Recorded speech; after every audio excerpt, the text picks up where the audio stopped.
everyone, I'm Kate Andrews, and here's a look at what is going on this week in the news. And we begin from around the world. Pope Francis made a surprise visit to a prominent Buddhist temple in Sri Lanka on January 14th. To honor the pontiff, the president of the Mahabodhi Society of Sri Lanka showed the Pope historical relics of Buddha's disciples, normally exposed only for the annual Buddhist feast in May. Venerable Bengala Apatissa said that they broke tradition for the Pope because his visit was a gift to the whole Buddhist world.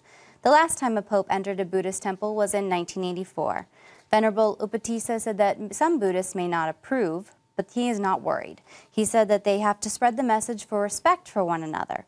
In Sri Lanka, 2/3 of the population is Buddhist. Christians account for over 7%. Staying with news from around the world, on the same day one of the victims of the Charlie Hebdo attacks was buried, Pope Francis spoke about the tragedy on the plane to the Philippines. During the flight from Sri Lanka, where his tour of Asia started, he said that freedom of speech should be protected, but that it should respect the dignity of religions. Room Reports has more. On his way to the Philippines, Pope Francis gave a roughly 50-minute press conference where he was asked about the recent attacks in Paris. A total of 12 people were killed in the Charlie Hebdo offices, which is a publication known for mocking religion. He condemned the attack, saying that one cannot offend, go to war, or kill in the name of God. He said freedom of expression is a fundamental human right, but that right, he said, has limits, and one of them is respect.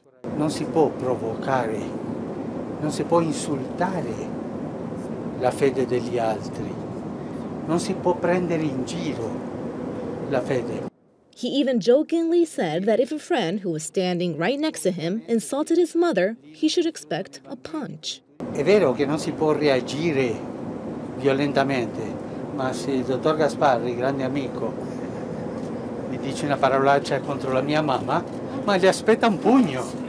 When asked about whether he is worried about being the target of an attack, the Pope said he's more worried about pilgrims getting hurt in public Vatican events. But if something were to happen to him, he says, his low tolerance for pain does worry him from time to time. Alcune volte ho fatto la domanda, ma a me se accadesse questo, io ho detto al Signore, ma Signore, soltanto ti chiedo una grazia, che non mi faccia male, perché non sono coraggioso davanti al dolore, no, sono molto timoroso. The Pope also said that he's planning on canonizing a Spanish missionary, Junipero Serra, when he goes to the U.S. in September. In news from around the country, in Gary, Indiana, Holy Angels Cathedral commemorated Dr. Martin Luther King Jr.'s birthday, January 15th. This year, Martin Luther King Jr. Day is January 19th. The guest speaker at the event was Joyce Gilly Cruz, who is an adjunct professor at 2 schools in New Orleans. She spoke about the deaths of Trayvon Martin and Michael Brown and how Reverend King's vision is still in the process of coming true decades after his 1968 assassination. Gilly Cruz said that the country must address the low percentage of black voters, black teen homelessness, failing school systems, high crime rates, and unemployment. In a recent column, Philadelphia Archbishop Charles Chaput wrote that this year's observance comes at a key moment, and the country should reflect on what King's work and witness means for the United States today. And finally in the news, Pope Francis arrived in the Philippines Thursday, where he was greeted by government officials and church officials and an exuberant crowd at Manila's Villamor Air Base. He will celebrate Mass on Friday at the Cathedral in Manila. Across the street is a shelter for homeless girls. Rome Report spoke with the director of the home, who said the girls are very excited for a chance to get a glimpse of His Holiness. Since 1998, the Blessed Charles de Foucauld Home for Girls has been helping Philippine street children find a home and an open door. With Pope Francis' arrival, they hope to get a special blessing. We are just beside the cathedral. The cathedral is here, just across this street. And we know for sure that the Pope, after the Mass, will pass here with the Papamobile. Gusto mo napapasag dito si Pope Francis? Yes, I want. Because I want to confess my sin, and I want to hug him.